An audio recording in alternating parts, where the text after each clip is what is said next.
Hello, Hello, magandang hapon po sa ating lahat. So ngayon po ay isang panibagong video na naman ang ating ituturo sa inyo upang ang inyong mga mahal kahit saan naman siya naroroon, kahit anumang ginagawa niya ay talagang lagi siyang maglalaan ng effort. So halimbawa, lagi siyang tatawag sa iyo, lagi kanyang kukumustahin, lagi siyang maglalambing sa iyo. So bago po natin ito gawin, tiyakin po natin na mayroon tayong 100% paniniwala sa ating mga ginagawa. And then, syempre, ihanda natin ang ating mga sarili. Kapag handa ng ating mga sarili, kapag buo ang ating tiwala dito, ay maaari na tayong mag-start. So ang kailangan po lamang natin dito ay papel at ballpen. Ang ballpen po na ating kailangan dito ay blue. Blue ang communication po. So, okay? So, kailangan natin ng blue na ballpen at puting papel. Okay. So, sa puting papel, kailangan lamang nating isulat ang salitang, tatawagan mo ako ngayon din. Tatawagan mo ako ngayon din ng 8 beses. 8 beses po. So, ayan.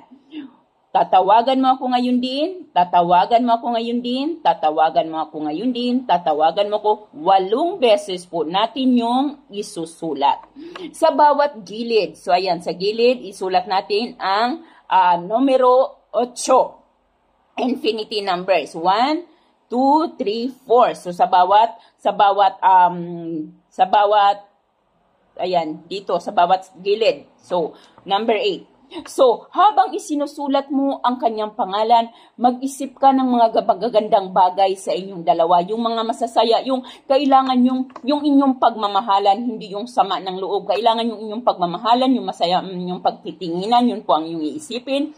Habang isinusulat mo ang tatawagan mo ako ngayon din, iisipin mo yung taong ito at ang inyong pag-iibigan hanggang sa matapos mong isulat ang number 8. Okay. So kapag nasulat na natin ang salitang tatawagan mo ako ngayon din ng 8 beses, ay itupi naman natin ito papasok sa atin ng 8 beses. So 1, 2, 3, 4, 5, 6, 6, 7. Kailangan guys sa 8. So, kailangan maiwalo natin katupi ang papel na ito. Ngayon, pag maitupi natin ang papel na ito, so dito po, sa itong itinupian, sa taas ng ating tinupi ay isulat mo ang kanyang kumpletong pangalan. So, halimbawa, siya si Juan.